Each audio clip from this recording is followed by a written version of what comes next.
Jeff go back up to his office? I'm not sure. I saw him and then he disappeared.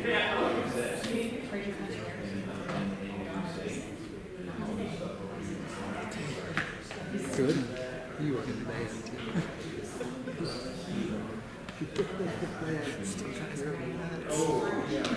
Well, that's good, because I think a bunch of people are going to jump on board. Yeah, and I can.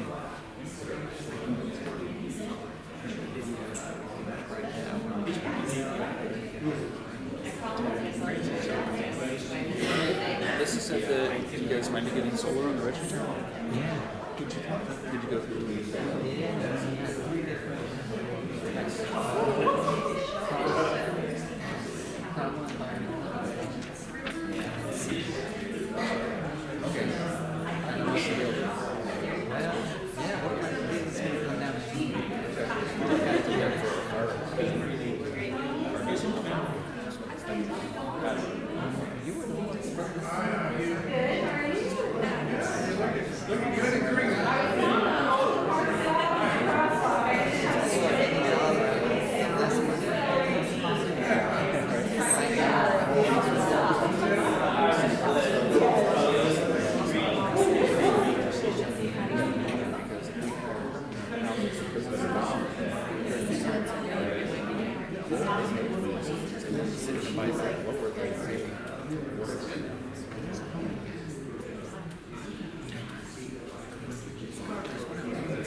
I'm here, if you want me. Come get me.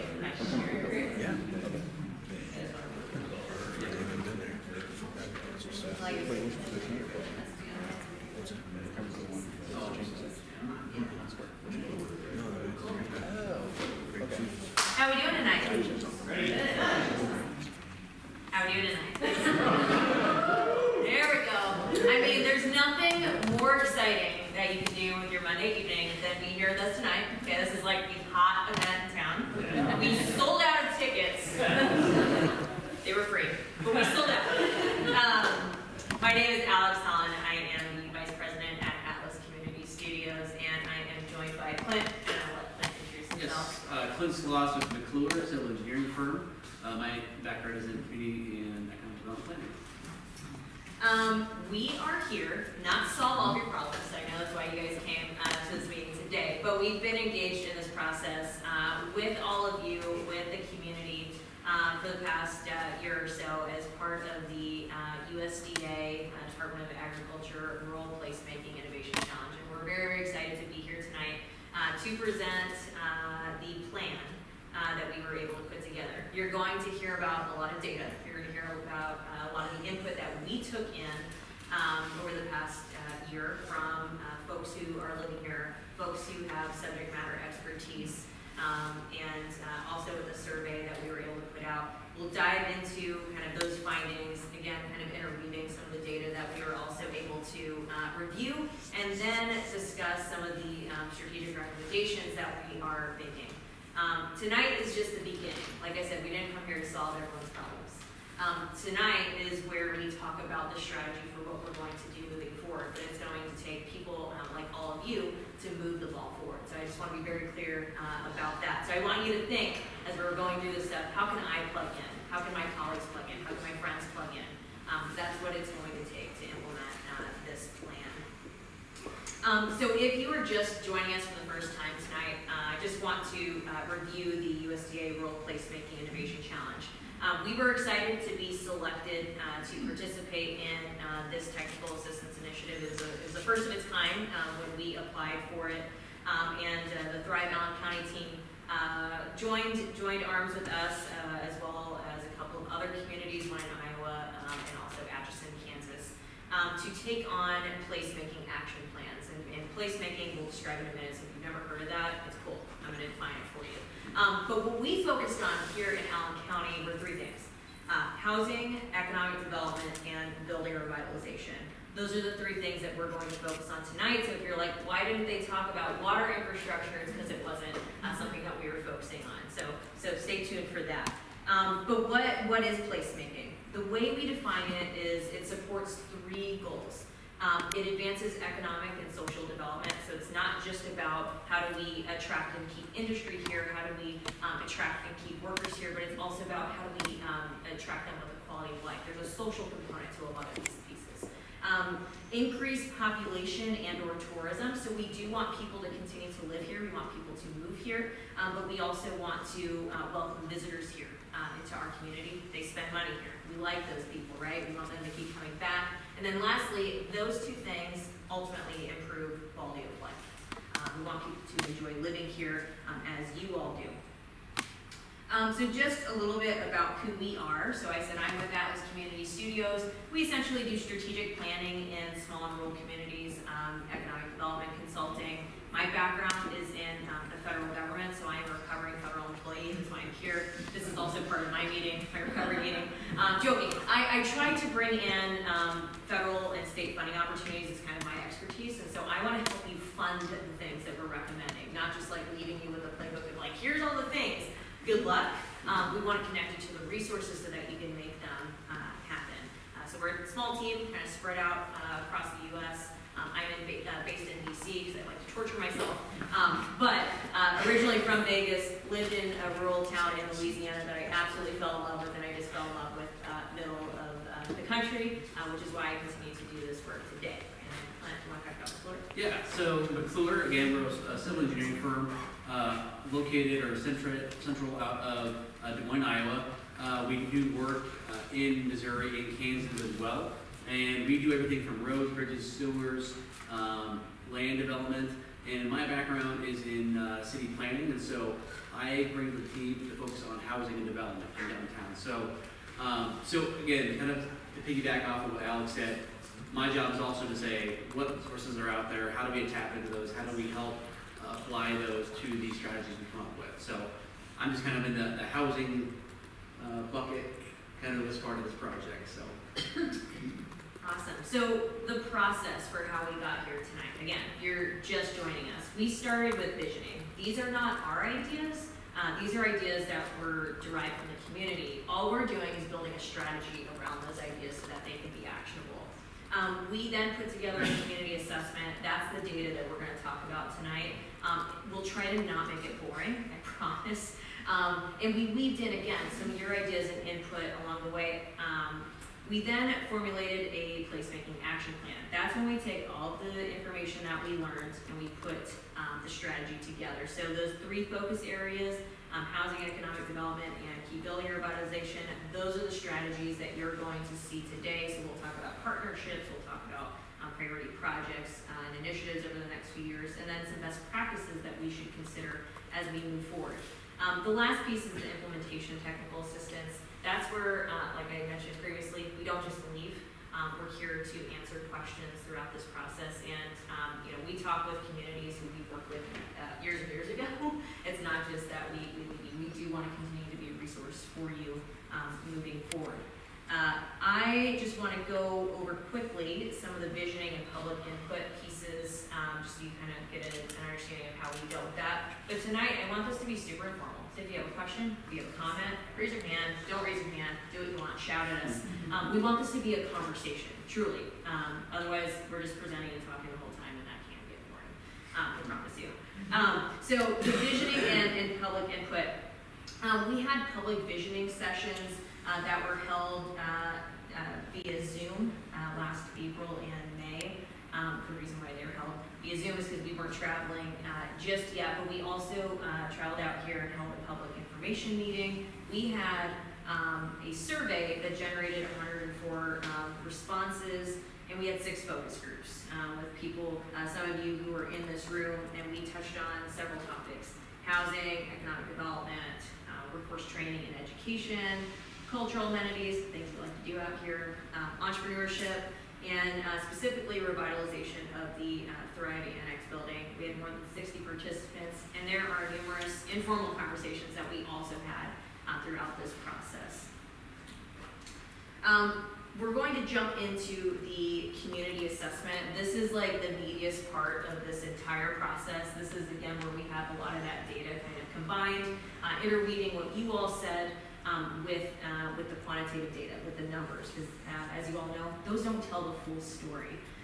What this includes in this report, if you haven't viewed it, are key trends and challenges. So we were able to kind of summarize a lot of what we said into 6 key trends and challenges.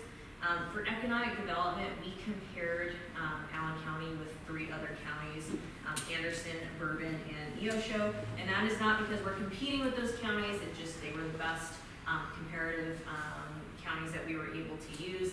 And tonight, I want to actually think about comparing ourselves to yesterday, and what are we going to look like tomorrow as Allen County.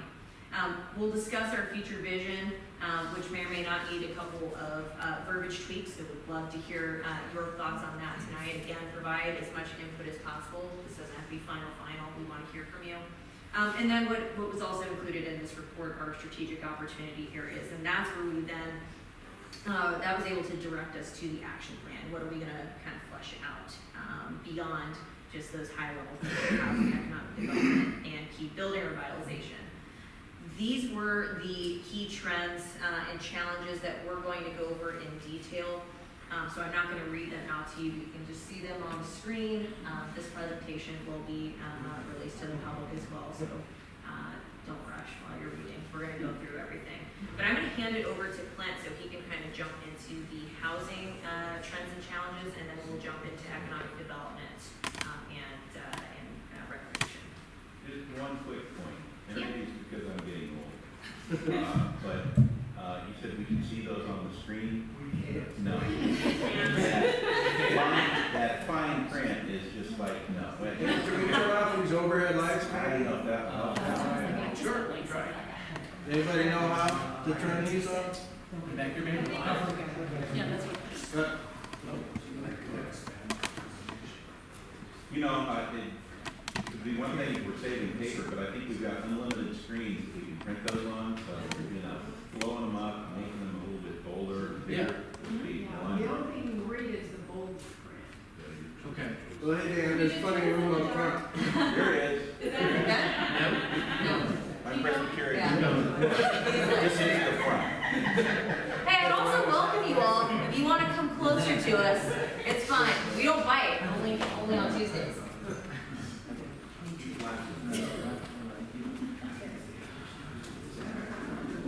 That's one side. There we go. There you go. Okay. Warmer. All right. Warmer. That's all that I have. That's all you got. Oh, okay. It's a little better.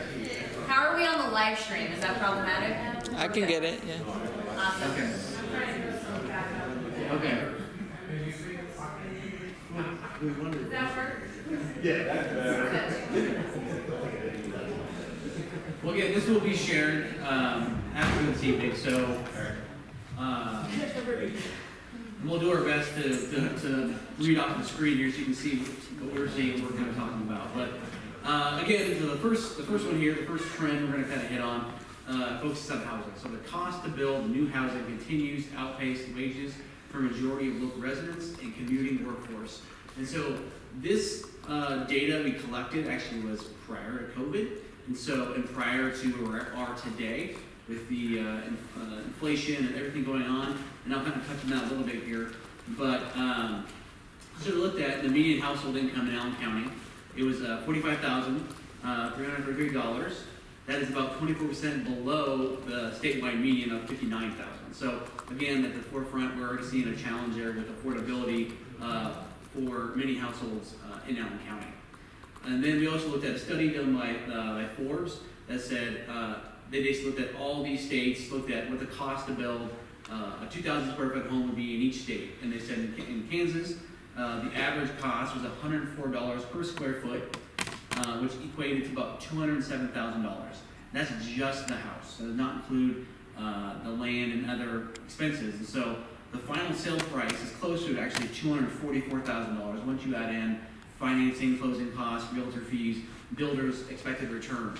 And so again, the cost of housing is kind of a challenge to overcome. And the median household income you would need to afford this home of $244,000 is about $62,000 a year, which again is above the state median average, let alone our county. So for new construction, we're seeing that at this time that it's just a challenge for many to afford new housing, even at the very entry level point. This graphic here shows kind of three data points. The red line is the household median income, and so you can see that's kind of stable in the lower end. The household price from 1960 to 2017 continues to rise in blue, and then the median gross rent per month is kind of in the middle. But the point of this graph is showing that while the household income is pretty stagnant, the housing cost continues to rise over the last 50 years. And so again, just something to note as we are looking at the challenges we're facing here in Allen County. So again, to add to this, I wanted to iterate where we are now with the current housing market and the current market we're in. It's a hot housing market where we've seen year over year increases of 15% of sale price. So in 2019 or 2020, the house was for sale at $244,000. Today, that house would be for sale for about $300,000 or $320,000, based on those annual year-over-year increases. We're also seeing inflation increase year over year at 8% from last March. The Fed's response to that is to increase rates, which then further erodes our buying power and increases mortgage interest rates. And so we see that even just back in January, rates were about 3.1%, and now they're about 5.1 or higher. And so if we were to buy that $244,000 home at 3.1%, we'd be paying about $1,500. If now at 5.1%, we're paying about $1,800, which is about $270 per month. Again, further eroding that ability to own a home. The other piece of trend we see for housing kind of piggybacks off of that first one is housing stock continues to age and deteriorate, which has created a countywide shortage. So homes that were built after 2000 account for only 7.7% of housing in Allen County versus about 15.7% statewide. So we've not seen very many new homes built in the last 20 years here in Allen County, which again causes an issue when we're trying to grow and bring in new people.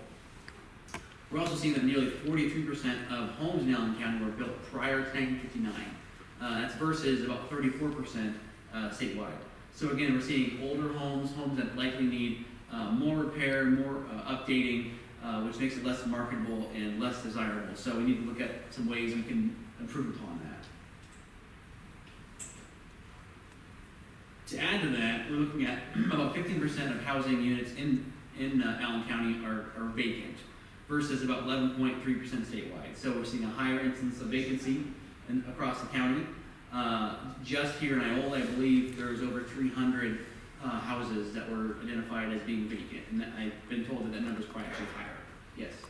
Will these statistics be available later? Yes, so within this presentation, but also in the community assessment, there's this data and much more. This is kind of the highlights of the data. So, yeah. Looking at rental units that are vacant, we're seeing of that 15%, about 12.5% are rentals versus 7.8% statewide. And then about 2.6% are owner-occupied, which is a pretty low number considering, but it's still higher than the statewide figure. So there's still opportunity to convert some of those owner-occupied homes that are, for whatever reason, have become vacant. We've talked a lot about, grandma passing away or going into a nursing home, and then their children or grandchildren who have moved on, taking ownership of the property and not knowing what to do with it and just leaving it, becoming a challenge and an issue for the community. So that's one of the things we've really kind of talked about here. With that, I'll jump into accountability. All right, you ready for this? I know you are. I can tell. I mean, you asked about it. There you go. So I knew we had a nerd in the room somewhere. So the number one key trend that we found Job opportunities are available, but the labor pool is unable to meet employer demand. We see this in the numbers, and we also heard it from employers here, small and large companies alike. That was the common complaint. The numbers that you're seeing on the screen here, I've got a good graphic. If you take a look at the community assessment report, you'll be able to see this on a map visually, which will help, but trying to give you as much data as possible tonight. Employers in the county draw most of their workforce from within the county. That's a good thing. It's about 54%. But they also bring in close to 2,700 workers that live outside of the county. Obviously, it would be ideal if they lived here, but as you just heard, we're having some housing challenges, right? And from what we heard from employers, it's really hard to recruit workers to live here because there's really nowhere to live. So they're living outside. That's tax dollars that you guys are losing on not only within your municipalities, but also within the county. There's also about 3,200 people who live within the county but are employed outside. That's not a good thing, being that we do have unfilled jobs here, and we'll talk about that. The county overall has lost about 6.5% of its population since 2010. This is a very common thing that we're seeing with more rural counties, more rural communities. You're seeing declining population. Some of it might be because your population is aging, and some of it is that people are moving away, so that's kind of compounded. It is, your population loss is more than your peer counties, it might take a little more digging to kind of figure out why that might be, but it's not going to be any one factor. Between 2010 and 2019, the county experienced the greatest population loss between two cohorts, 45 to 54 and 25 to 35 years old, about 2.4% and 1.1% respectively. That's not a lot, but that is still a lot in a county that has a pretty small population. The other thing I want to note is those population cohorts are your prime working age individuals. So we definitely don't want those to be in the negative. We want to find a way to reduce that somehow.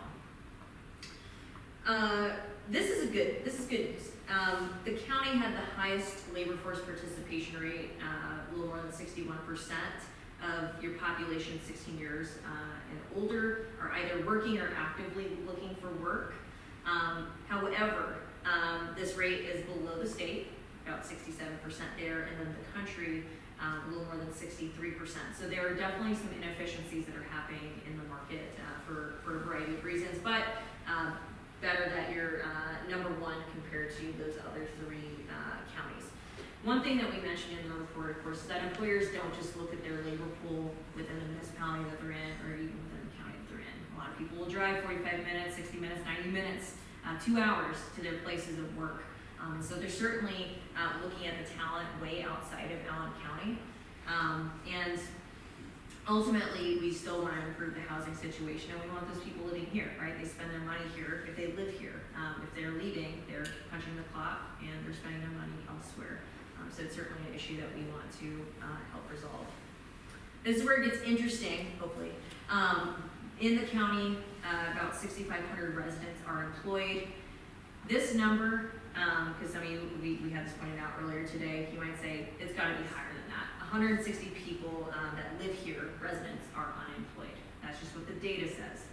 Now to be what's that? 160. 160. Now to be unemployed, you do have to be, so you're out of work, but you're actively looking for work. So that doesn't account for people who've given up, people who moved away, people who aged out, whatever, retired. That doesn't include those folks. So when you think about that number, 160 people, plus or minus, are actively looking for work but not currently employed or they're underemployed. So consider that. Your largest industry sectors by number of jobs are manufacturing, about 1,869 jobs there. Educational services, a little more than 1,100. Retail, 555, and then healthcare and social assistance, 551. Here's where the problem lays, okay? In your most recent American Community Survey, the county had 1,244 individuals employed in the manufacturing industry, but there's 1,869 jobs available. So we're seeing, again, plus or minus, about 625 unfilled jobs, just in manufacturing alone. That's a huge number for a county that has 13,000 people here. Huge number in just one sector. Average annual wage in manufacturing is higher than Bourbon counties, but employers here in Allen County are not paying as much as though their equivalents in Anderson and Neosho counties, about 50,000 and 48,000 respectively. So that being said, what you're probably going to see are some workers who are working in that space that are going to leave. They're not going to work here. It's something we probably need to address at the employer level. The next key trend, unless anyone has questions on that information, yes. What year's data was the wage rate information? Is that 2016 to 2020 is the discuss. Yeah. They're having a lot of raises in the last 2 years. Yeah, and unfortunately, we're not going to see that for probably 2-3 years. But you're gonna see that in every county, so. Yes, compare. yeah, absolutely, yeah. So it's kind of comparable right now. The next key trend that we saw, some skills training and post-secondary education is available here in the county, but the region overall lacks a cohesive workforce development ecosystem. And what we mean by that is not everybody's at the table communicating with each other and coordinated working together to support our workforce. That doesn't mean that we're not individually doing really good work. We're just not doing it together. Okay, so that's a problem. When asked about Allen County's top priorities for economic development, 62% of survey respondents said workforce development. That's not a surprise. We see that in a lot of communities across the country. You'll see here, I mentioned that there's a disconnect between training partners, employers, workforce investment board or job center, and wraparound service providers, essentially those people who can help with childcare, transportation, healthcare, all those things that help job seekers be successful. Again, we may all individually be doing really good work. We're just not communicating. We're not all moving towards the same vision. I do think there's a lot of really great resources here. Again, for a county of your size, there's a lot out here. We want tonight, what we want to do is make recommendations so that maybe we can all kind of join forces together and hopefully solve this issue. Employers that we talked to said that a lot of workers are lacking their soft skills. One employer, I just remember this, one employer said, if you're breathing, we'll take you. That's not good, right? That's not good. I mean, there's two things there, right? That means there's jobs available. But the second thing is that they're literally trying to take anybody. That's really bad for retention, as you can imagine, right? You have somebody who probably isn't qualified to take the job or lacks the soft skills to take the job, they're going to leave, or they're going to be fired, or they're going to stop showing up. One of those things. As I mentioned previously, when you lack housing, right size and right price, you lack childcare that you can afford, and you lack transportation options, you're not going to be very successful in the workforce. It's something that employers need to think about, and it's something that organizations who support those types of individuals need to be thinking about. And again, we kind of need to work together to help solve that issue, because it's a big one. It's not just Allen County, it's everywhere, frankly. But if we are to create more efficiencies in the market, we do need to focus on those three things. We also took a look at education. And this is where I go on my soapbox that I don't think everyone needs a bachelor's degree or higher to be successful. And that's somebody who has 4 degrees. I was a student that never was going to graduate, my mom thought. But here, we see 10.1% that have graduated with an associate's degree and 12.8% that have graduated with a bachelor's degree. Nationally, we're looking at roughly 30-something% have a bachelor's degree. It's not for everybody, and these people still need jobs, right? We still need to make sure that we have productive citizens. So what are we going to do as employers, but also as training providers, maybe looking at non-traditional pathways to the workforce to meet the need of those people who are not going to go to school? That's one of the things that we want to help resolve with some of our strategies here. You compare very similarly to the 3 peer counties that we looked at, so nothing bad there. We also looked at your industry clusters, and the way that you can think about industry clusters is basically you have a higher concentration here compared to other places across the country. The system I use for that is called Jobs EQ, and they look at location quotients. So I'll say LQ, that's what I'm talking about, location quotient. Most people will say if it's higher than 1, you have a concentration in your area. They actually are pretty strict, and they say 1.25. So we know if it's above that, it's really concentrated in this area compared to other places. So over the past 10 years, we took a look at those industries that have had the most impact on the county's economy. You'll see food manufacturing, or you might not see it. Food manufacturing had an LQ of 7.49. Average employment annually is about 545 individuals. Average wages are pretty low, less than 30,000 a year. And the growth rate, though, is 5.77%. Whereas you look at coal, oil, and power, LQ is 3.75. Average employment is only 185 individuals, but the average wage is $56,000, almost $57,000 a year. Growth rate is 0.1%, not a lot. However, when you're looking at these kind of historic trends with your industry clusters, these are some of the industries that you're wanting to support because you're wanting to grow, right? You grow their supply chain, there's going to be more companies that are hopefully coming here. It also allows companies here to expand. We looked at baseline data as well as COVID impacts. Now, there's an algorithm that JobsIQ uses to kind of project which industries will add jobs in the future, and this is kind of what it put out. All 3 have pretty low growth rates, but auto-related had an LQ of 4.77, average employment 485, wages about 37,000 a year, and then we also see that in health and customer service. Much lower LQs though, 0.6 and 0.53. Customer service has 449 people on average employed, but their average wages are only $16,336. And that's not a lot. You're very close to the poverty line there. I'm not going to go through all this tonight. I know you guys can read that really well from your seats. So in the community assessment report, and this is also going to be on our website online, you'll be able to look through all the strengths, weaknesses, opportunities, and threats here. And all of these really came from the stakeholder input. This doesn't have anything to do with numbers. This is just what you think. The hardest one to fill out was the strengths. It always is, right? We always think about our weaknesses. We think about our threats. We very rarely want to think about our strengths, and we very rarely want to think about our opportunities. But look at these lists. They're all full. So I just wanted us to consider that as you're kind of reviewing those on your own time.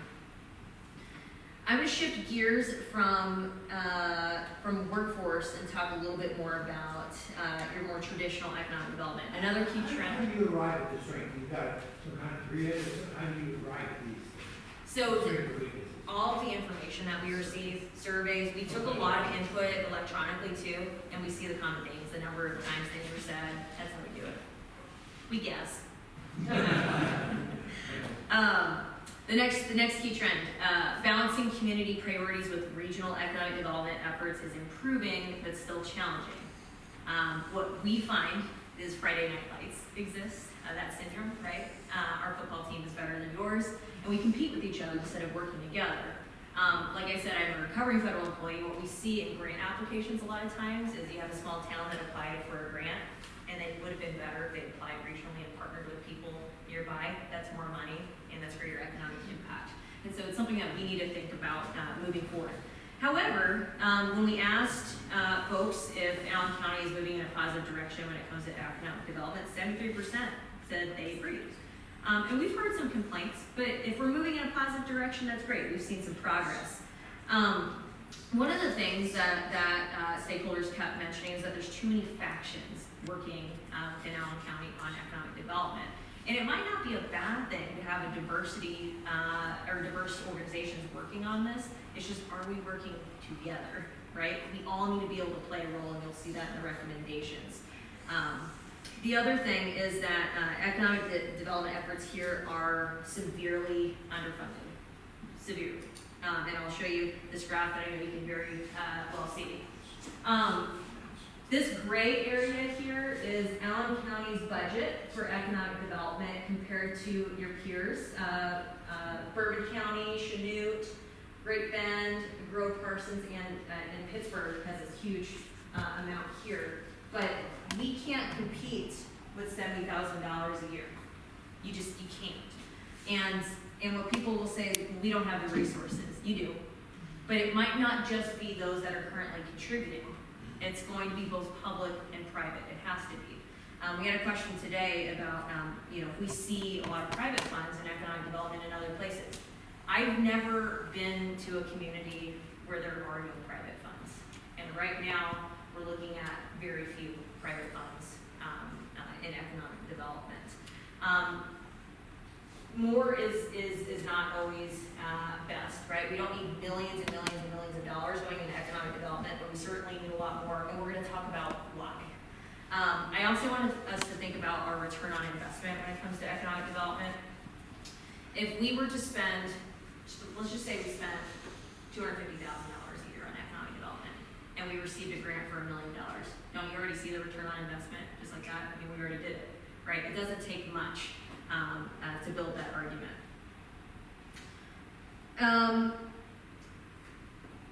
This just mentions that funding can be derived from a number of sources, but a lot of times the question that we get is, okay, well, what are we going to spend the money on, right? What do we need this economic development fund for? We recommend a multi-pronged approach. This is to support infrastructure, right? We need to be able to support infrastructure. I mean, you might think, oh, okay, well, local government does that. Well, we also need to help leverage, our funds with other federal and state grant programs as well in order to develop sites, in order to support existing industry, in order to attract industry, in order to support our workforce, right? A lot of grant programs require matching funds. If you don't have matching funds, you don't even get to compete for these dollars that are out there for you to grab. Programs and initiatives. We've been talking about workforce training a lot. It might be creating a business incubator. It might be supporting tourism. A lot of times economic development organizations are supporting a number of initiatives to support local economic development as well as any sort of industrial recruitment that a lot of people think about when they think about economic development. Incentives. Again, that might not be a lot of money to incentivize anybody to come here, and that might not be what we need to do. But we do need to start thinking about what is that standard package of incentives that if a company did want to come here, what do we give them? I mean, if I was a business owner and I wanted to know, I don't even know where to find that information because it's not available online. And if it is, you can't find it. So something we need to think about. And then lastly, operations. Somebody has to do this, right? And frankly, it needs to be more than one person. We need to be able to support dedicated staff or to stand up some sort of economic development organization to kind of push these things along. They're the ones who are the scrum masters, coordinating everybody else to make sure they're playing their role. Last thing here, recreational amenities and cultural institutions are a unique draw to Allen County. If you've lived here your entire life, you probably don't even realize what you have here. I have a lot of friends who are in the Kansas City area, and I've been telling them, hey, you gotta come down to Allen County. They're like, where's that at? And I was like, I don't know, let me show you on the map. But I was telling them all the things that are here, like, I never would have thought that. I have multiple friends who are coming here this summer to hang out, check out your trails, check out what you guys have for entertainment. Like, that's really cool, but we need to be able to tell our story, right? It's not always about looking at the weaknesses, but what do we already have here? I'm very impressed by your trail system. That's not something I've seen in places your size, like ever. So it's something to be very, very proud of. We have a couple of things that people mentioned here, where we're at tonight. This is incredible to have, again, in your community. The uniqueness of the town square. What is it? It's the longest, largest? I don't know, it's debatable, but still, that's very unique. It's on the sign, so, I mean, look, I've been to so many world's capital of X, video games, cottage cheese. Actually, I've never been to any because that has a lot of cottage cheese, but you know what I'm saying, like, we can all take pride in that. It's funny, people enjoy that. Base camp, of course. I noticed that base camp was like booked so far out in advance, you like couldn't even go for a period of time, which is pretty neat. The last thing I'll add, because I was talking about the trails, is how much money that generates. I mean, people love their bikes. I was just talking to Jonathan earlier today. I was like, I know people who spend $10,000 on bikes. Who does that? But people do it, okay? It creates a lot of money. It creates jobs.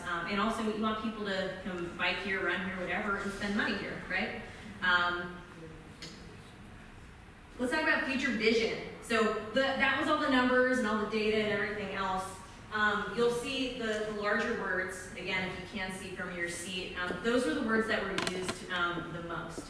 And actually I was encouraged by these: thriving, growing, community, you see people, businesses.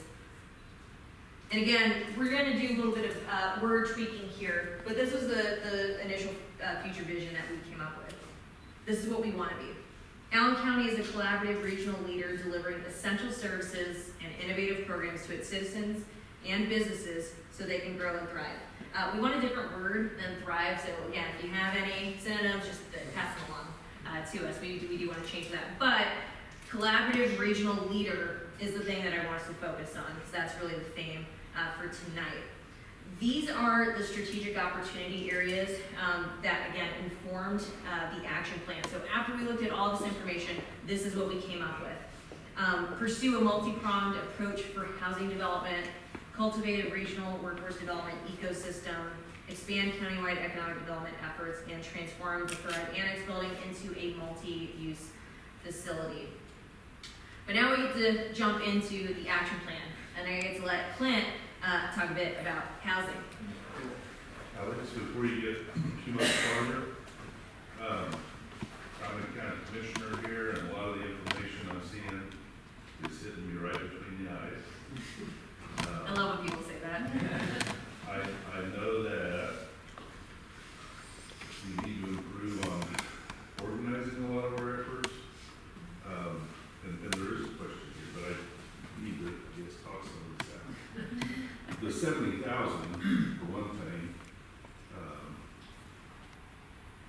it isn't, whether that's adequate or not, we talk about that a lot, but that's not the extent.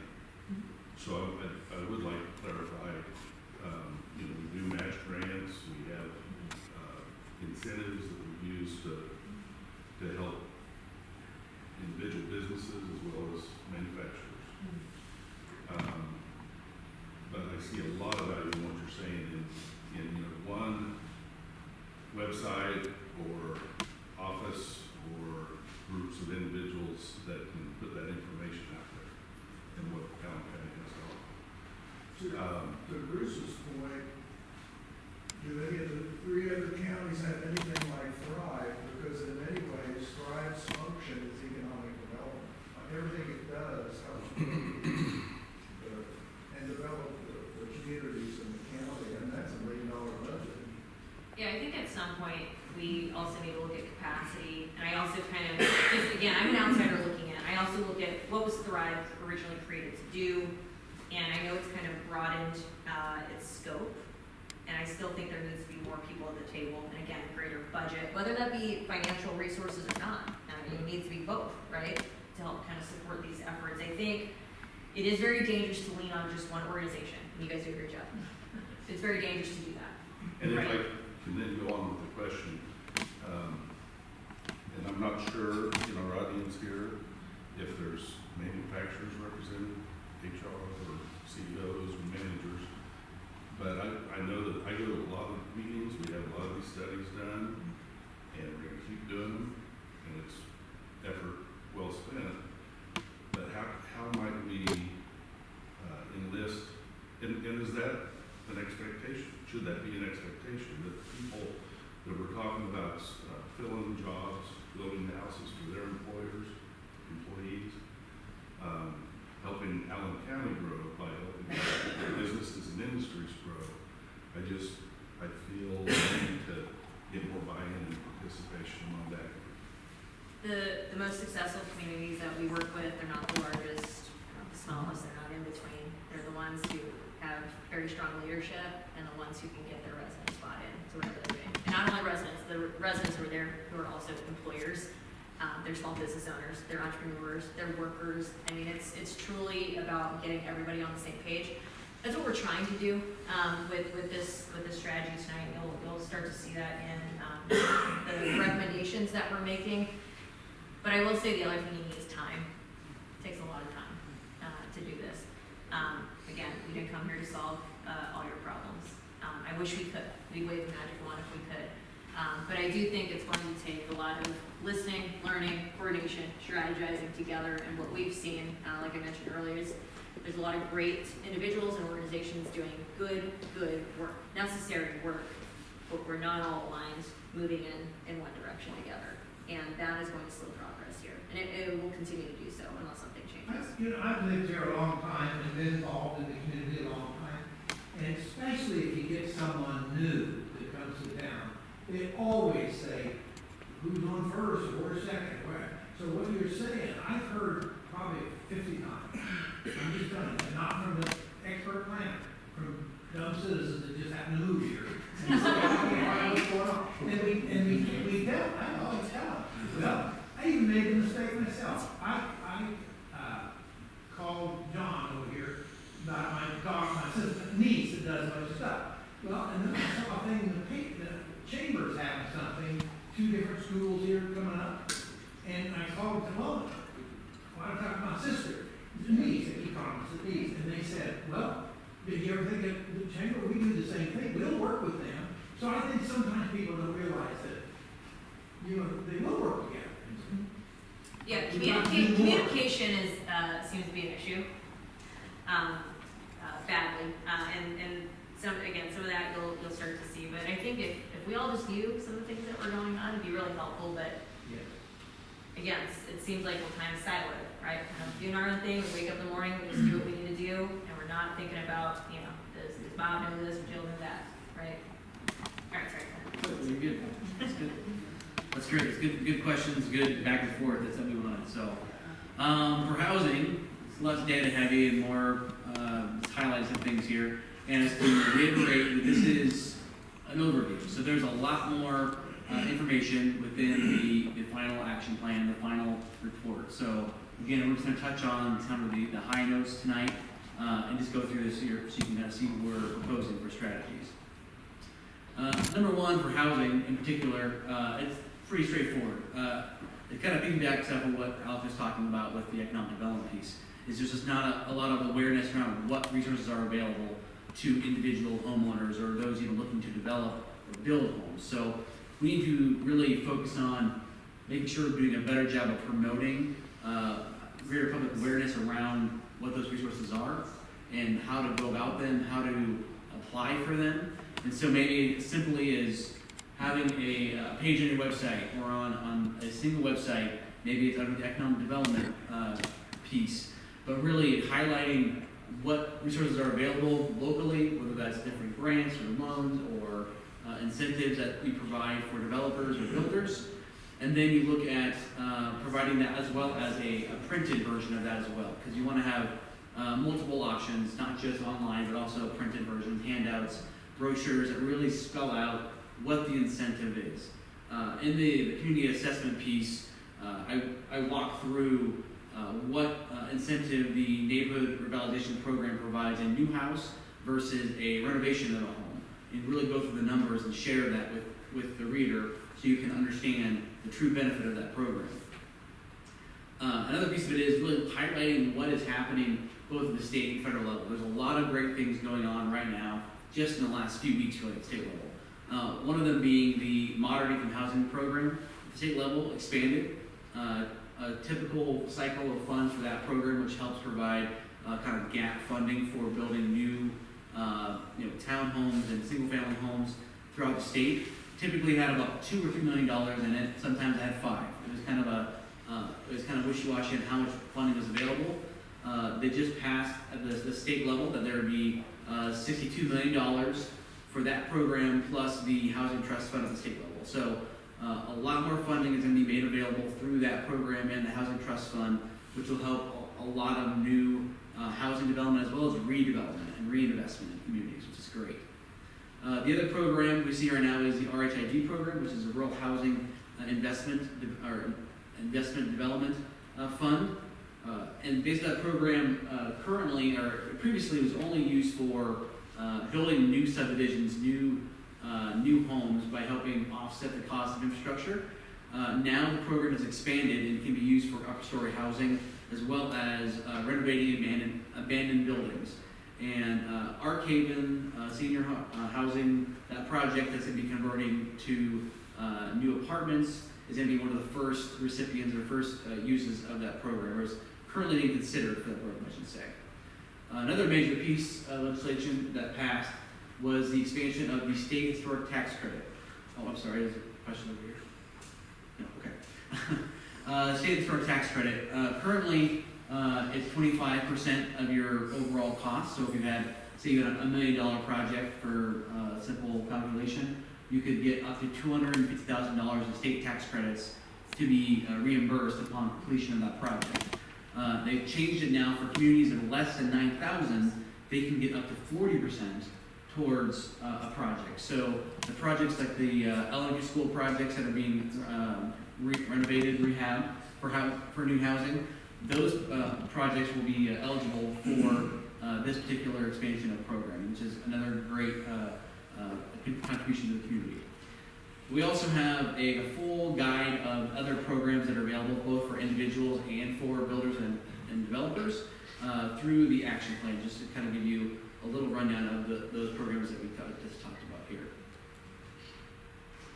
The other recommendation for housing is really focusing on creating programs to support homeownership for higher wage earners. Currently, those programs like Cash Kansas provides down payment assistance for households that are considered low to moderate income. That classification in the state of Kansas is a household of 4 at about $51,000. So those folks have access and means to utilize these programs. However, those that make just above that, which a household of 2 working at Russell Stover's making $35,000 a year, they're just above that threshold. So they're still seeing the challenges of homeownership or even renting a decent property. So looking at how do we provide programs through employer-assisted housing, or EAH. Basically, that works with employers and their employees to help provide some gap for financing and also even for rentals. So there's a couple different ways you can do it. Employers can support the development of rental properties, or they can provide funding directly to their employees to help with that financing towards a new home. So there's a couple different ways you can do that. Again, more details are in the report. Another one we talked about quite a bit is adopting a land bank ordinance at the county level, the aid purchase and disposition of underutilized properties. As I mentioned before, we know we have a number of blighted or vacant properties throughout the county. Every community has a decent amount from the numbers that we were able to collect. And so if we look at providing a land bank, which basically helps organize those properties and then dispose of them in a way that provides a developer an opportunity to reinvest, redevelop that site, whether that's a new home or redeveloping the existing property, this is what the program is meant to do. It's intended, and what it does is helps clear the title. So one of the things that when you're trying to take over a property that maybe has absent landlord or property owner that lives out of state, if they've stopped paying the property taxes and basically don't take over the property, the county can take that property. This process helps clear that title, freeing it up and making it opportune for, again, redevelopment. Another note here is we talked about there being already a number of vacant lots throughout the county. We need to make sure we're being strategic in trying to identify the properties that have the most opportunity for redevelopment and reinvestment. We don't want to be able to just collect dozens or 100 lots that we're just mowing. So we need to make sure that we're being strategic with the homes that go into the land bank and that there are opportunity for redevelopment and reinvestment. Another strategy we recommend is looking at new technologies and new methodologies in development. The Kansas State program called Net Positive Studio. It's a student-led program that they design new homes that are meant to be energy efficient. The construction process is meant to be efficient, and they use a prefabricated panel design that is easily able to be built on site by just kind of unskilled labor. Is kind of the idea, because that's one of the other challenges we see in a lot of rural communities is the lack of skilled trades to build homes. The benefit of this project is that the lower utility costs allows the owner and the user, consumer, to have lower operating costs of that property. So instead of having to pay $300 a month for water, sewer, electric, gas, they're gonna have a much lower cost because they have a higher efficient home. This is just one example of the projects they did in St. John. They partnered with the county economic development group to help fund this home. This is under construction in this image. I believe it is complete and it is habited. And basically, they're still working on the deck and some of the kind of decorative exterior on this image. So use your imagination, but there's plenty of other renderings and examples that we can share. How many Yes. square foot is that house? I believe it is about 1,200 square foot. See, that's what we, Yeah. were doing a comparison to 2,000 square feet while ago, I thought, Yeah. you know, I don't know that that's the requirement Sure. here. I Yeah. think something that would be more energy efficient and smaller, I mean, Yeah. I'm not talking tiny home, but. Yeah. And this one, it's a 3-bedroom, 2-bath, and where a lot of efficiencies lie are they have a lot of built-in furniture, so built-in cabinets that really help maximize the space. So they have a very large kind of communal space and maybe a little smaller bedrooms, but the living room, dining room, kitchen area is very, very nice size. Again, there's a lot of images that we included in the report that have more examples to share. What is the cost of those end up being? I believe this one was, at the time in 2020 when it was finished, was about 165, 170 constructed. Again, they utilized the panelized construction. They had the students on site putting it together, so the idea is that you would have kind of volunteers or group locally helping put it together so that it lowers the cost. Another one that's kind of new and emerging is 3D printed houses.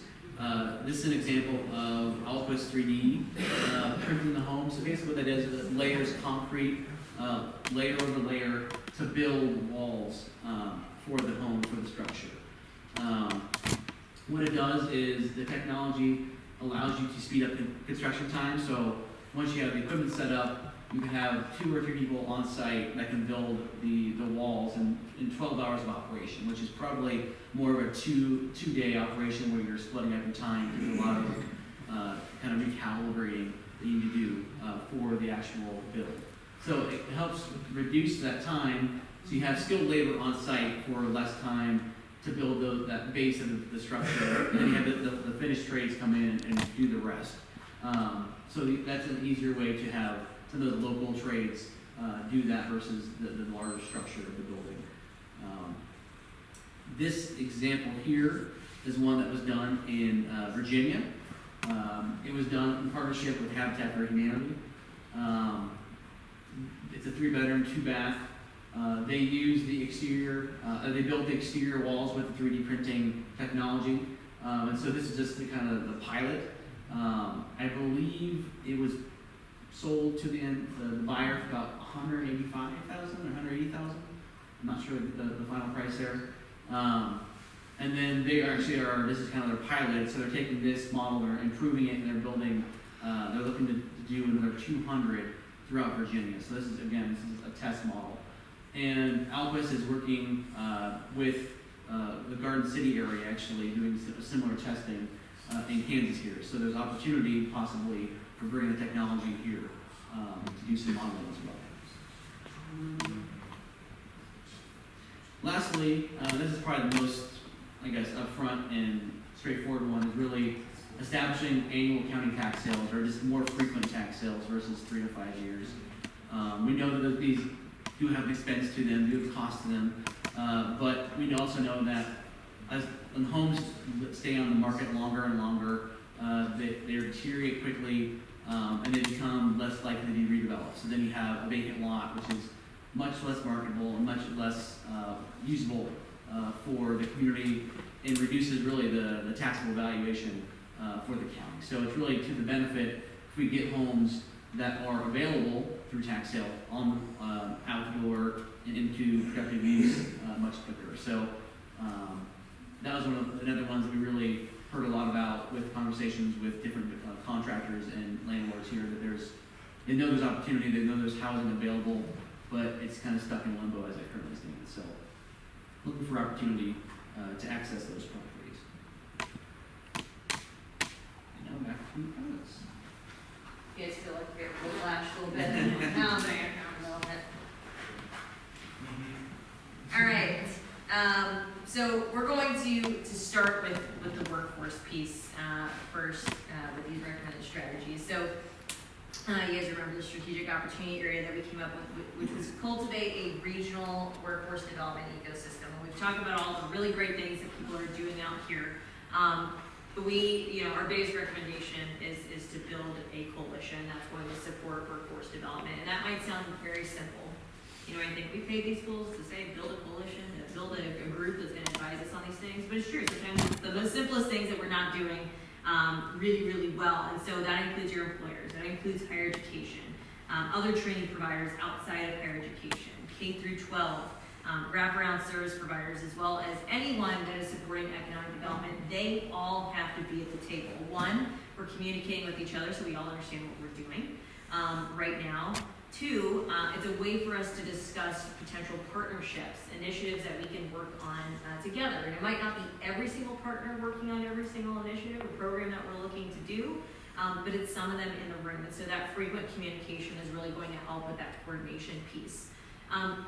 Very, very regularly, we need to assess our local employer needs and the skills gap that they have so that we can better, yes. I have a question. Are there any employers here of the industries here? I think that a good stepping stone to me is getting them to the table. I keep hearing their needs, but the solution is going to be part of asking them as well, getting them to the table. It would be awesome to try and build that coalition so that they're coming and meeting, and maybe they have suggestions. Maybe we have suggestions for them, but I think that's a big missing piece for us is we don't have the local plant managers and those kind of people at the table anymore. We have people that maybe are somewhat pulled back, but I'd love to hear have them in a meeting that you're strategizing on what their needs are, is to have them actually come to meetings such as this to talk. Yeah, absolutely. And fortunately, we did have the opportunity to meet with employers throughout the process. So we did get to hear from them of what they were looking for and what some of those skills gaps were, which is really great. Because one thing that we do need is we need them at the table communicating with each other so that we can identify what are the most in-demand skills that you all need. And we're not going to be able to resolve all of I don't them. want to talk about salary gap between us and Anderson County, but we could talk about some other things. Yeah, absolutely. And you'll see kind of the list of partners that I feel like absolutely have to be at the table. Do you have a question here? Yeah. Have we established who the point people are in the different industries? We're like housing. Is somebody saying we're losing $80 million a year because we don't have enough people? Who do we talk to? Who do we as residents speak to? Yeah, Or who do the we point people here in out of county, like who do we talk to? Who do we work with? Who do we partner with? Well, I'm thinking internally, if that started as like a worker issue, that you're going to HR and you're communicating that. I mean, honestly, the squeaky wheel, there is something to that, right? They need to continue to hear that. If they're having that problem at one company, they're likely having it at other companies, especially when it comes to housing. That would be something that if we were all communicating together, we might see, okay, we all have the same challenge. Do we need to invest in this challenge together to help resolve it, right? Do we need to maybe help our employees secure the housing that they need? Do we need to help maybe with building? There are examples of programs like that across the country. It happens. A lot of times you do have employers that are assisting with housing development or placing their employees in homes. There's plenty of studies around productivity, right? If your employees like live near work. It used to be that plant managers were kind of local involved, Yeah. and kind of, that's no longer the case in Right. today's world, so. Right. So we need to identify what that commonality is for the training programs. And here's an example that I love to give, and some of you have already heard this, so I'm sorry to be repetitive. There's a group in New Orleans that I was working with. I know New Orleans is much bigger than here, but still listen to this, okay? Hear me out. There's a chocolate manufacturer who needed apprentices in skills that they call this mechatronics. And it's funny because the Economic Development Organization, who's very sophisticated by the way, goes, oh cool, Google's mechatronics. What the heck is that? It's essentially advanced manufacturing, okay? And they're like, great, how many apprentices do you need? We'll help you with that. We need 2. Like, okay, well we can't, that's a lot of money to invest in an apprenticeship program for 2 apprentices. So they, as the economic development organization, then surveyed all the other manufacturing employers and said, hey, do you have any of these skills? A bunch of them said yes. So now it's like, oh, we need hundreds of apprentices, or we need 50 apprentices, or whatever. Now we can create a program around that, right? But it wasn't one employer talking to another employer. It took a third party talking to a bunch of them and then bringing them together and saying, hey, we all have common issues.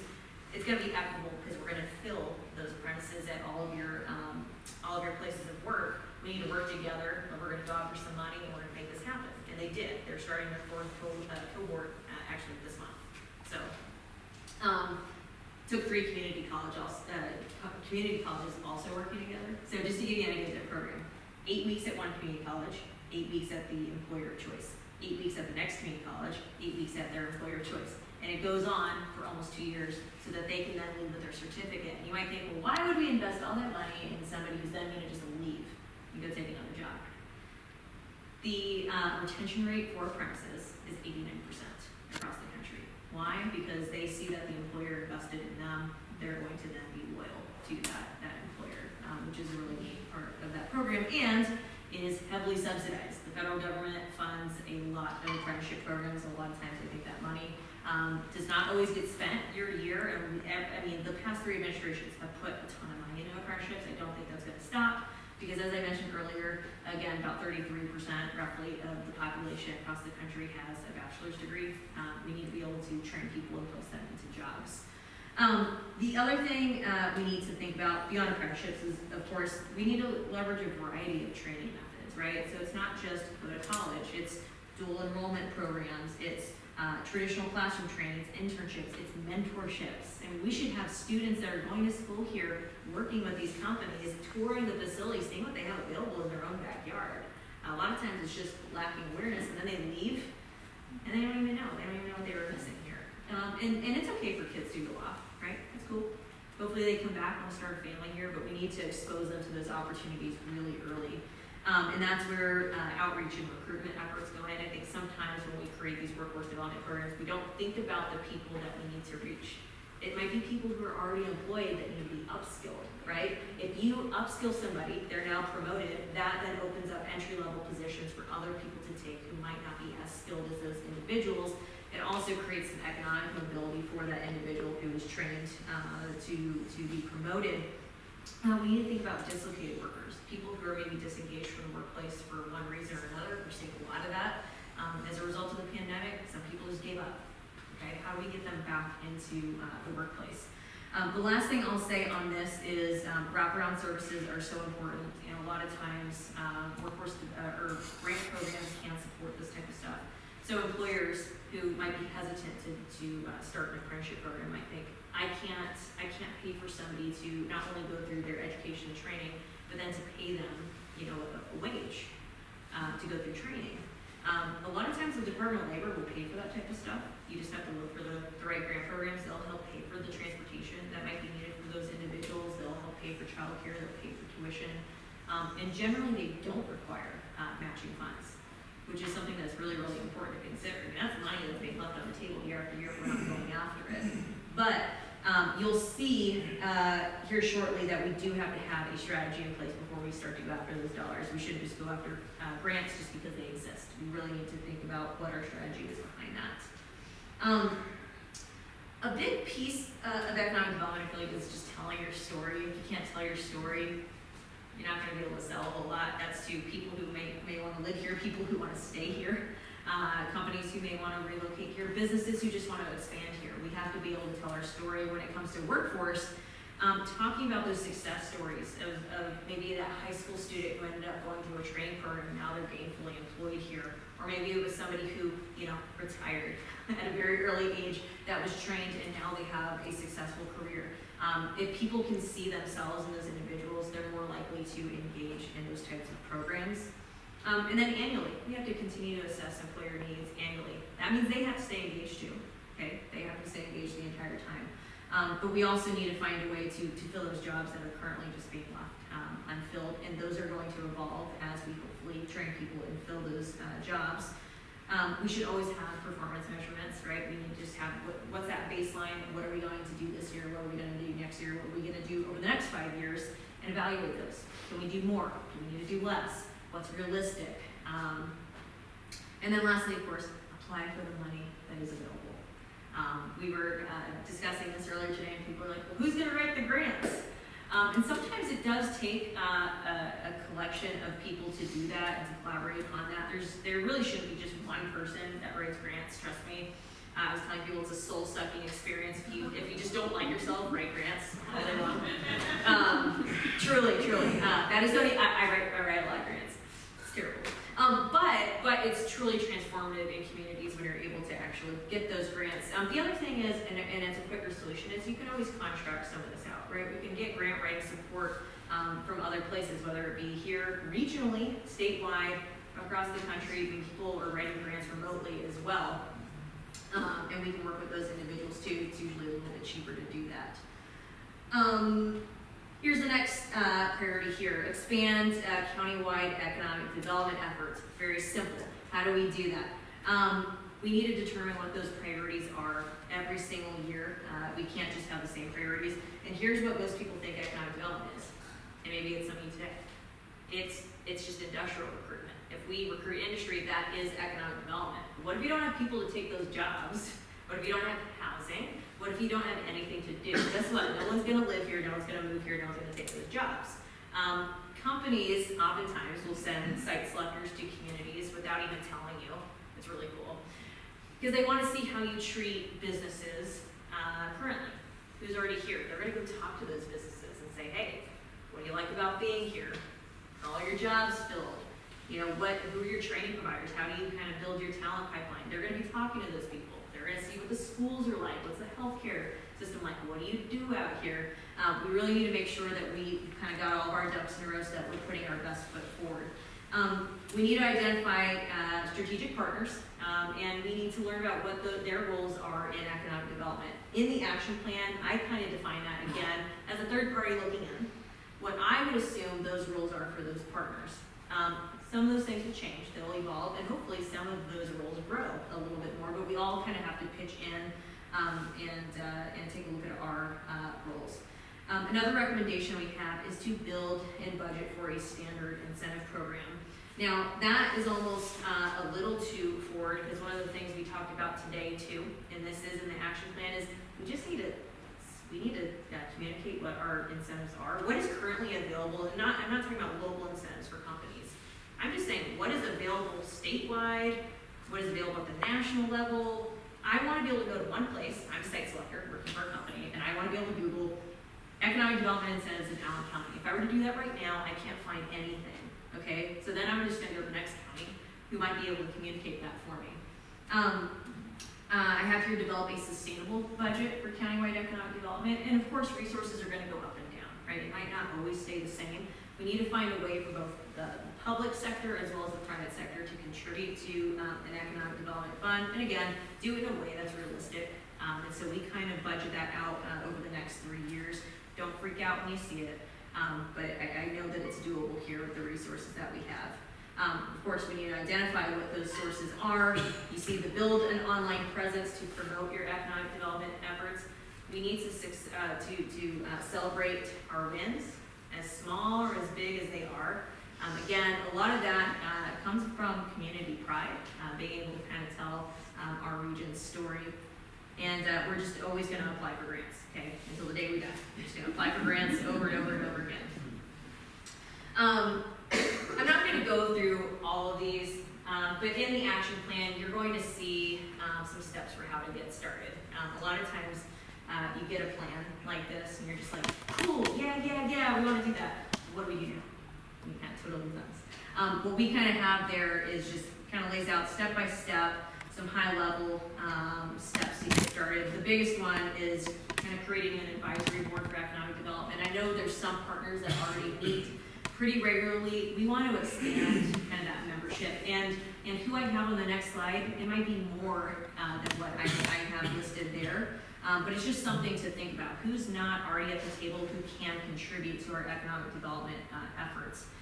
We want to determine which projects are top priority year after year. Maybe it's a water project, maybe it's a sewer project, maybe it's our workforce development program, maybe it's starting a business incubator, maybe it's studying our labor market. Whatever that might be, we need to have a list of our priorities. We kind of need to rank them. We need to agree collectively, which will be very hard, but we need to agree. And then from there, we can identify what is the list of funding opportunities that we have available to us. And that's when you kind of build out what I would call your capital stack, right? This project, these are all the different funding opportunities that we have access to. Do we have our ducks in a row? Which programs can we go after? What are we eligible for? What match is required? It takes a lot of steps just to, so writing the grant, getting to that point, it takes a lot to get there. What do we have here? Oh, collaborating with local and regional partners to develop our grant proposals. Again, that's very important. A lot of times people think, I'm just gonna hire that grant writer. Well, if that grant writer doesn't have any information, they're not gonna be successful. Trust me, I've been there, it's terrible. They can't just generate that information, so having a bunch of local and regional partners collaborate on these types of things, just providing the information that they have, hugely, hugely helpful and will be necessary. And then every year, we just need to evaluate. I'm big on performance measurements, making sure that we make sure that we're doing the right things and make the necessary adjustments. Again, this is not an exhaustive list, but we just thought, okay, if we were to expand kind of the folks working in economic development, some of them you might think, oh, that's pretty obvious. Some of them you might say, why would we work with other regional economic development organizations? There might be really big projects that we can work on together with our neighboring counties. Who knows? We won't know if we don't talk to them, right? You'll see, local government represented. You'll see some groups who are kind of doing more place-based economic development in the area. Our regional planning commission, chambers, employers have to be at the table for things like this. And again, this list isn't exhaustive, but folks, we need to consider roles are kind of defined in the plan. All right, so when everyone freaks out. So priority projects and initiatives, just again from kind of my third party point of view, establishing and convening the advisory board would be a good first start. We got to have a conversation with each other, and we talk about meeting frequency and everything like that in the action plan. So we have a $70,000 economic development fund. That's just cash put into a pot. I have at least 500,000 here. I promise you, if we were to break this down and we could go through an exercise, we could find $500,000 tonight, guaranteed. I went through the exercise myself. Somebody else earlier today said, "Oh, we can do that." Like, I know I can, and sometimes it's just the belief that we can. But when you see that number, sometimes we're like, "Whoa, can't do that." How do we go from 70,000 to 500,000? It is doable. And then lastly, this is the ducks in a row recommendation, but to establish the workforce development initiative, you'll see in parentheses all the things that we need to do. Who are our partners? What's the type of training that we're gonna offer? Who's gonna conduct the training? What does the outreach and recruitment strategy look like? Who's gonna provide wraparound services to those individuals who need it? Are we gonna place people into jobs? And what is it gonna cost? Once we have this information, we can write a grant, and we can do it, and we're gonna bring that money in. Money is not the problem. 2023, earmarks are back in Congress after a dozen years, so that's fun. I talked earlier today, and I don't know, Commissioner, did you guys submit anything, any earmarks requests? You may not have, because they were brand new and they happened within like 2 weeks. Okay. We should be. So this was the first year, and it happened super fast because there was this whole thing where the President of the United States, Joe Manchin, said that we weren't going to have earmarks, and then all of a sudden we did. They are a thing now, and for looking forward into next year, and it's actually not for the 2023 fiscal year, which starts October 1, it'll be for fiscal year 2024. Those are just details. It's a very simple request form. It's a way for them to vet projects. You have a senator and a representative out in the state that does support them. So that means there's a chance that you could get one of these. We worked with several communities on these this year. They all got them. So I don't think it's difficult. It's just a matter of putting information on a piece of paper and working your congressional offices. That should be something, as long as we have them, that you go after year after year after year.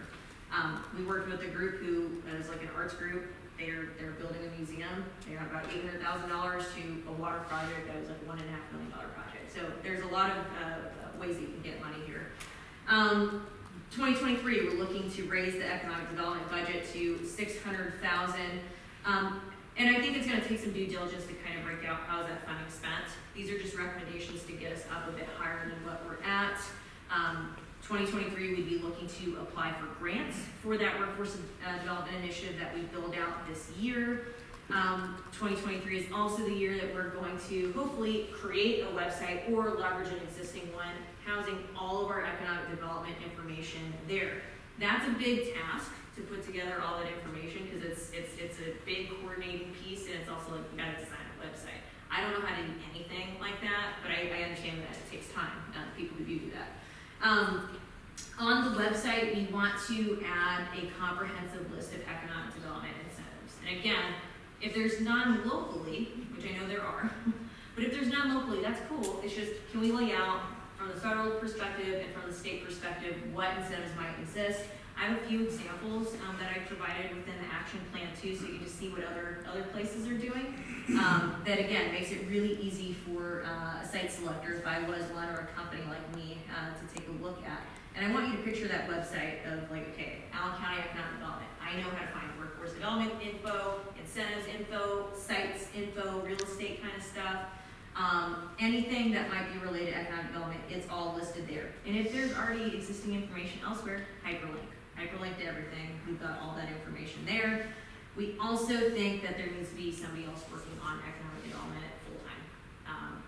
At some point, one person can only do so much. Organizations spread out doing other things that have a lot of different focus areas can only do so much. We think you need to increase your capacity, and that person should have some specialized expertise.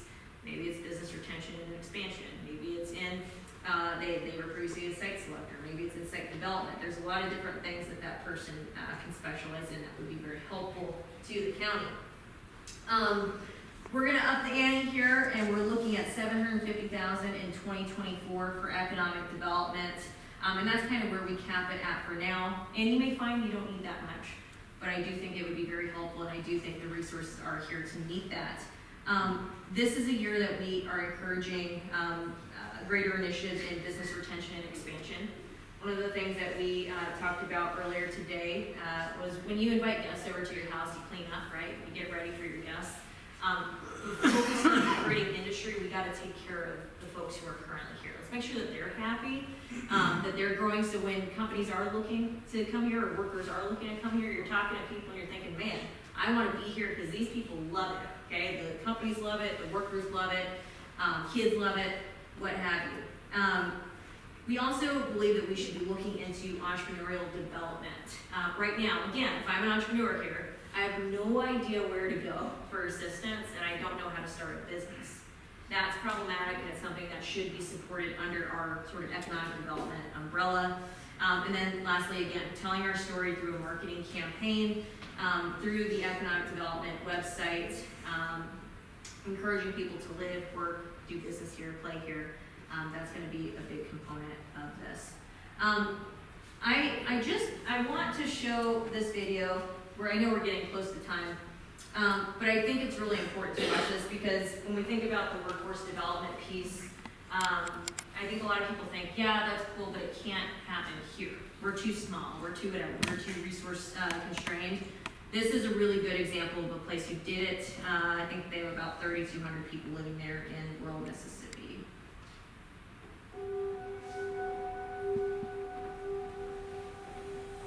It's a beautiful morning in Water Valley. Thank you all for coming. We couldn't be happier, honestly, about the weather. Because when you all come back this fall and see what this space is, and this is the starting point, it's going to be a wonderful day. We have a lot of work ahead of us, as you can see, to complete the vision that we started. When I graduated from high school, I had no idea what I was going to do. All my friends moved off for college. My dad is an electrician. That's what I was to do. Mississippi is just generally farm town. People see us as the dumb state. My principal actually was talking to me about this program over here in Waterbury called Placemaking Academy. And your cousin, you get a full scholarship. I thought it wasn't real at first. It just seemed like a fairy tale. I had no clue what color it was. I wasn't sure if I'd be able to do it. Didn't think I would be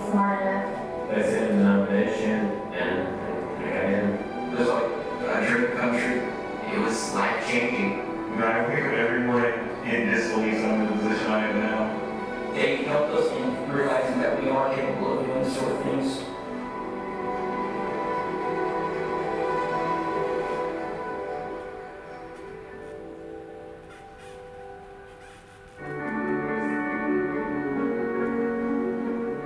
We're in a little town of about 3,400 in northern part of Mississippi.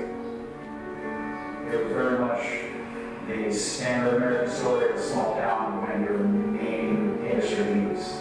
And so for 60 years in decline. There's a big pool of labor in the state, but there's a shortage of programmers across the country. And we felt like we can find the supply, we can teach them the skills, and we can place them with these employers. And my partner, co-founder, Kagan Kaufman, had this space here in Water Valley. Base camp, I call it high-tech motel. We're taking kids straight out of high school. Some of them graduate Friday night and start here next week. And we teach them the basic program skills they would need to go get a job and the program. The program itself is a rigorous 12-month program. It's a proven model that turns students into software developers. Not only are they taught the technological software development skills, but they're also taught the professional and life skills in order for them to be able to work in a professional and corporate environment. What Base Camp has done is really changed the narrative. Our one measure for success is they will be employed in Maine. They will leave us and they will set foot into their first job. We open the door of opportunity. To walk through it is not an easy thing.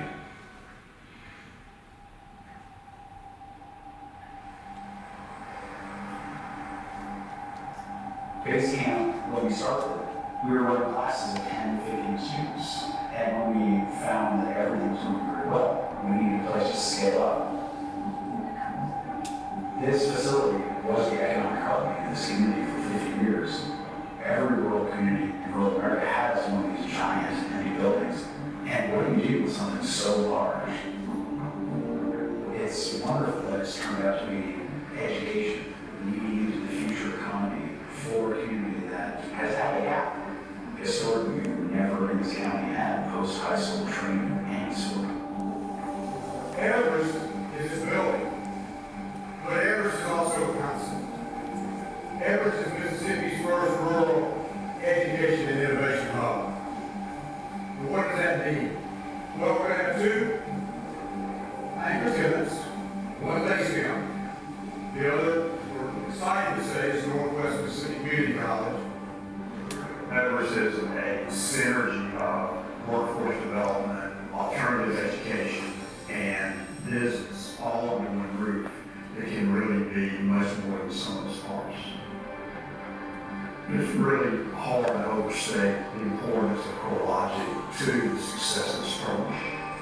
Fundamentally, CoreLogic is a software business, and we need developers. And supporting an enterprise like Basecamp is the fundamental genesis of the program to begin with. I was part of Basecamp inaugural class back in 2017. I was raised by a single mother that had 6 children. I was 19 when I got my job at Usda.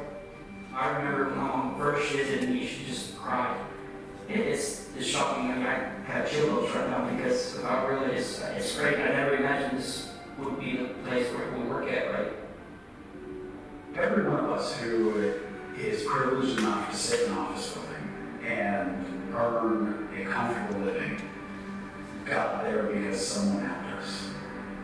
And when you live in rural parts of America and you meet people every day who don't have someone in their life to do that for them, we see it as a responsibility. That first morning when we were all here, you could see a look on their face when they saw the space for the first time. It really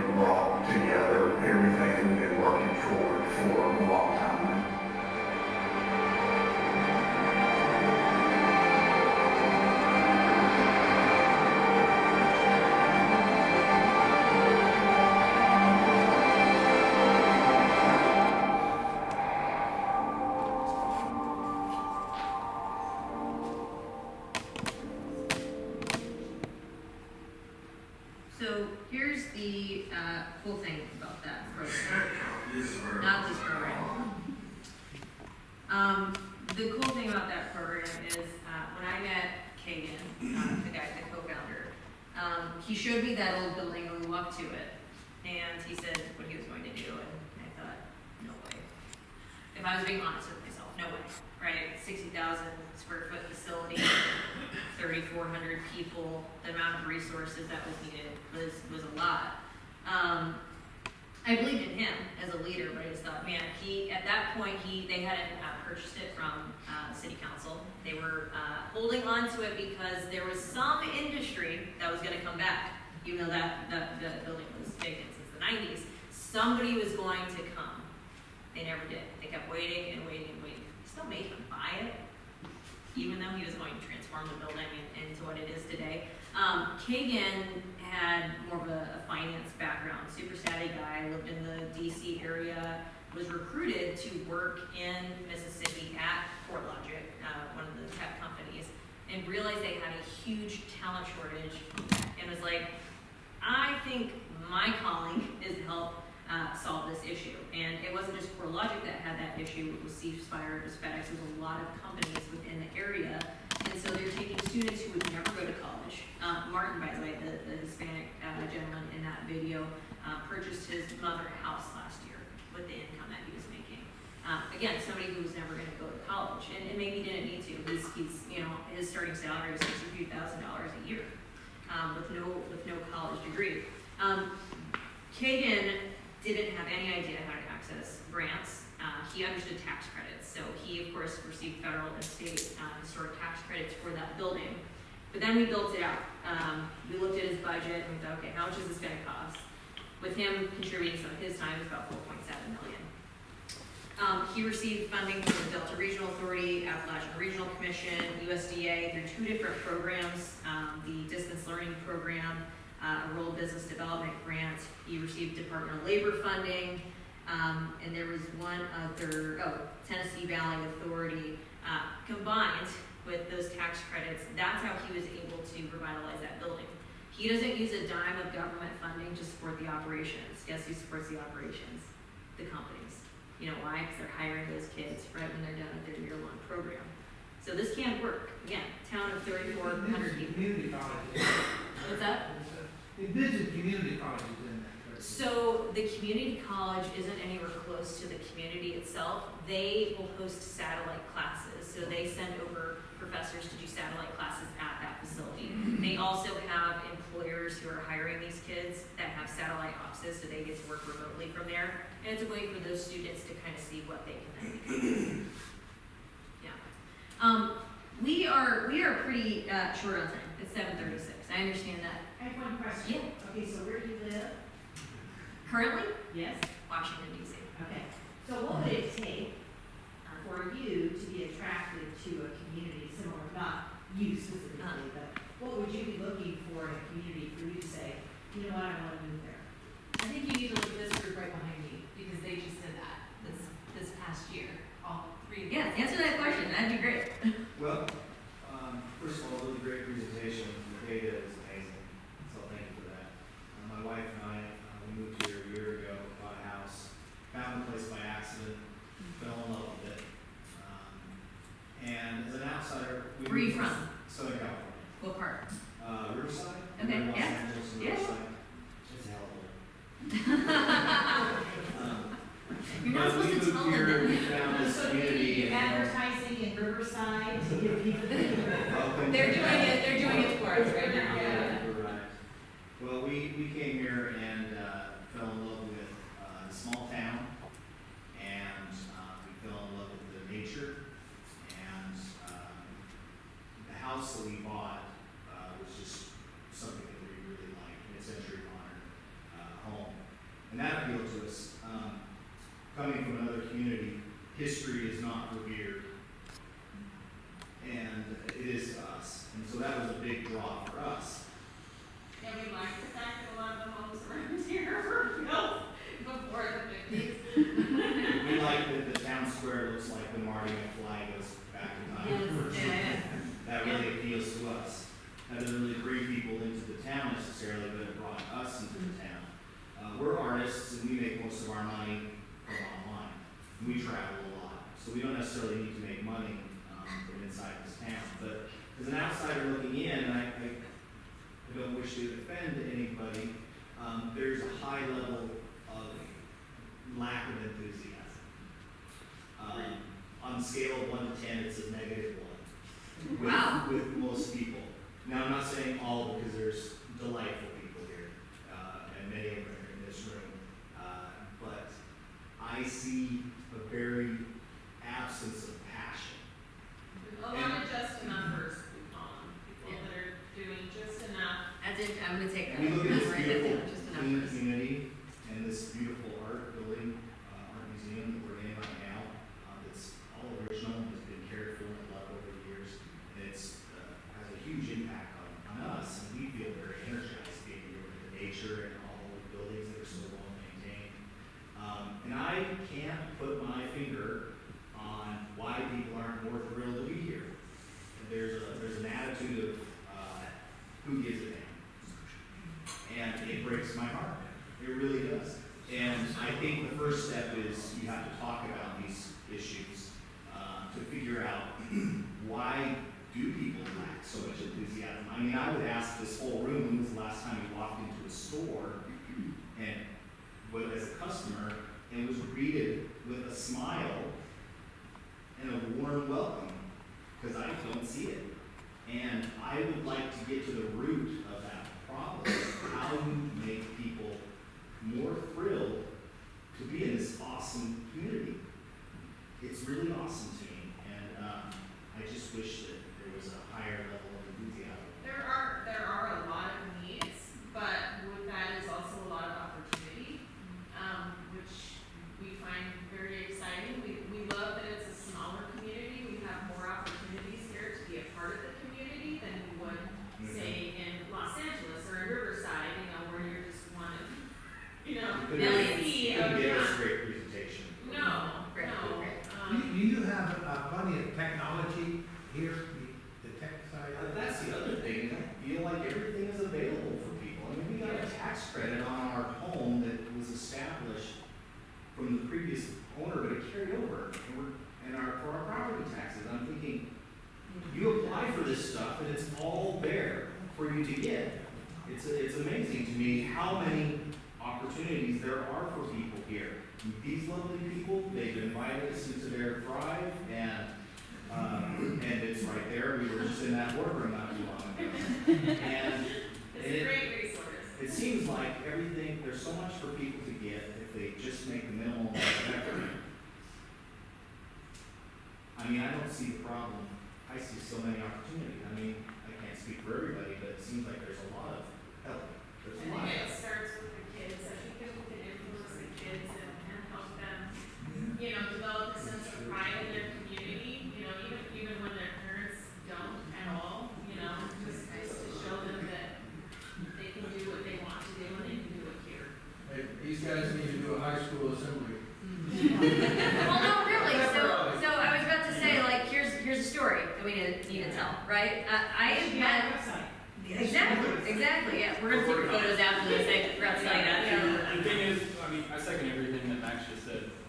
And I was actually born here, but I have the benefit of being gone for 23 years in the military and working all over the world and the country.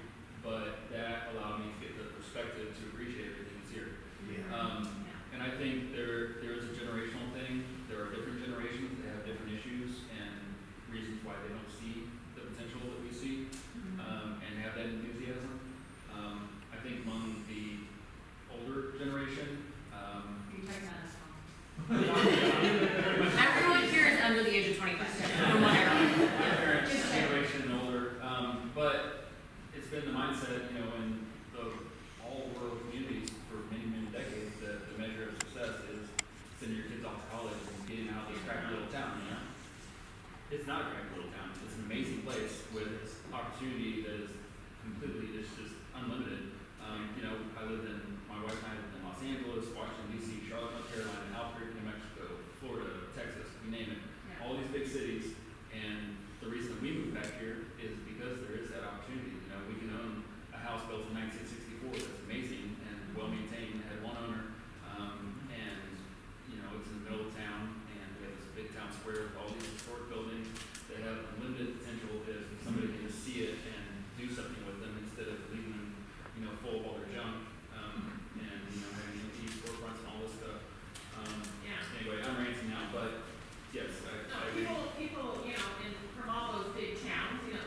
we're in the middle of nowhere. But the truth of the matter is, we're in the middle of everything. Yes, We're 2 hours from Wichita, we're 2 hours from Kansas City, Yes. we're 2 hours from Joplin, Tulsa. So I feel like if I lived in Kansas City, I probably wouldn't end up driving to the other cities as much. Where I'm right here, anything going on, you can reach within a couple of hours. And I see that as a recruitment tool, not only for younger people who may want to go to concerts, who may want to go to other things, and then come back. And every time I drive back into this town, I go, oh, Yes. But I also see that as for the baby boomers, who maybe, and I don't know, I haven't done them yet, but in my future, where you do the bus trips to go to the places that we can't do, because we can't do everything. But we can do, bus trips to go up to the Nelson Art Gallery. We could do those kind of things. And so that to me is a real advantage too, is you can just, everything is within here. So I was just curious to hear what's going on. Oh, Yeah, I'm sorry. I was just curious. No. I just wanted, what you said, one of the things that we heard during the visioning was, we're not in the middle of nowhere, we're in the middle of everywhere, right? Which I loved. You guys need to like point that.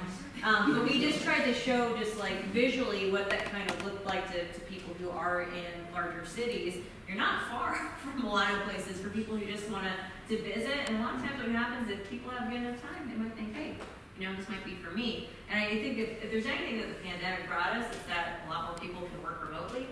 Or they have, they have different types of lifestyles, and they've realized, I don't want to be in the city anymore, and they've left.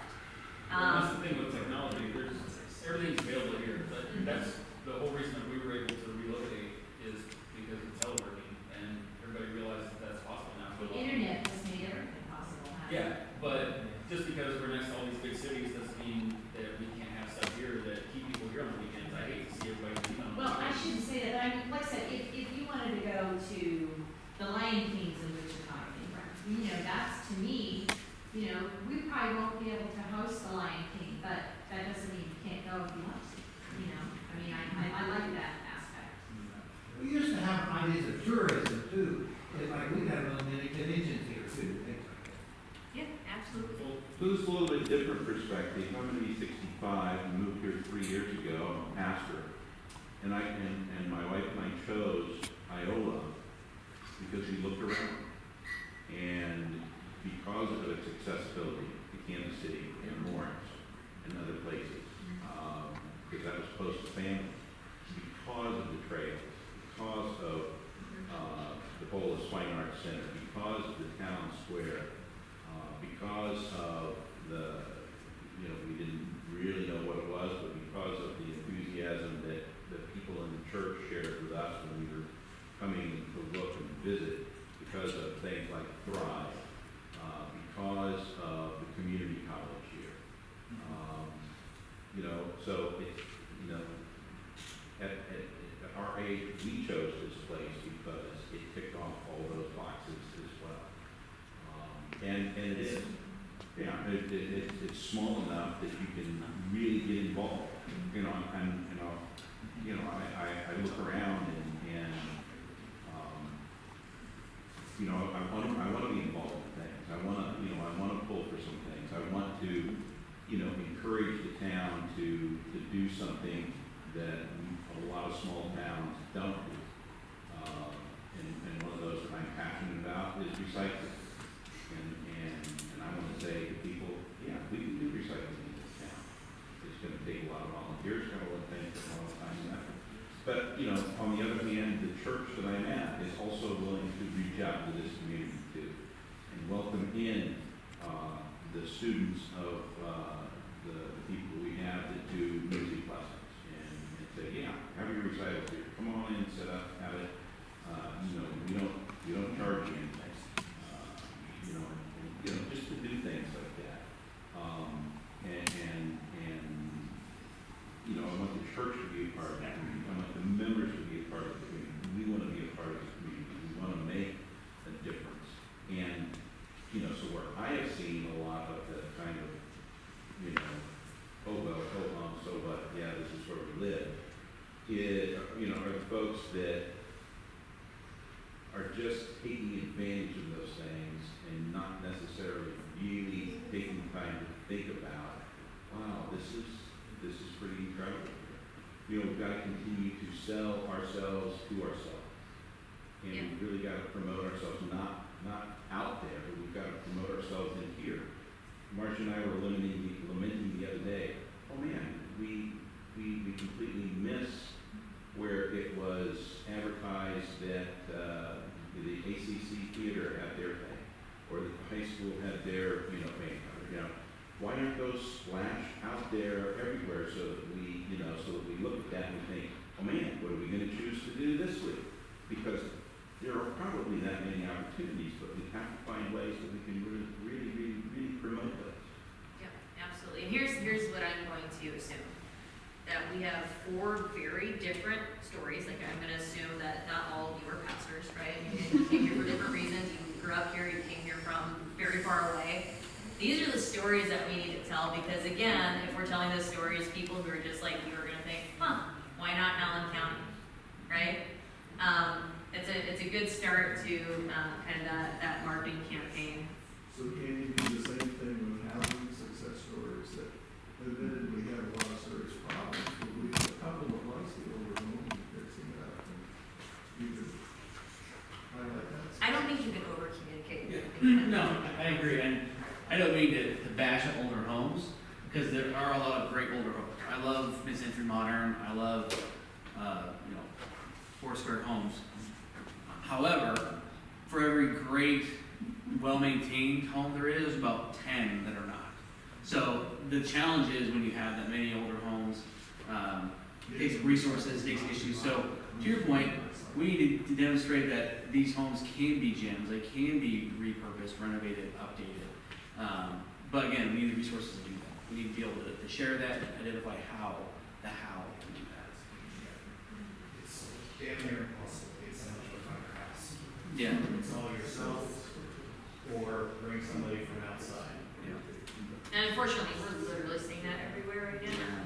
I mean, and I know it's harder in smaller towns, right? Because you've got a huge wait list, and everybody's like working with that one person who does it, or you're like trying to get somebody else from the city who's way too busy being in the city doing their thing. So it's a good point. Before we end this evening, first of all, thank you so much for being here. You guys like stuck it out through all of that. I can't believe you're still here. And awake. And awake. Half of you are awake, and that's really great. So perfect. But I just want to let you guys know just kind of next steps. Again, we don't just sail out here. We're never talk to you again. We're going to continue to be in communication. The Thrive team, we're going to kind of help you as you're kind of working along this initial sort of implementation here. We're going to finalize the plan. It'll be in a PDF form, and then we're going to do Spark Notes for some of you who don't like to read. We're going to put it online, and you'll be able to kind of take a look at everything from there. But we want you guys to continue to use us as a resource. We're going to continue rooting for you. Like I said, we keep in touch with communities that we worked with years ago. One as small as 900. They wanted a park for decades. They have one now. Another one who wanted to revitalize their historic theater. Now they're revitalizing the 2 buildings that are adjacent to it. Like we like to keep up with you guys because your success is our success. So we truly thank you so much for being part of this process. And I can't wait to see all of your stories that are going to come out about why you live here. So if you have any questions, we'll stick around. But thank you so much for your time.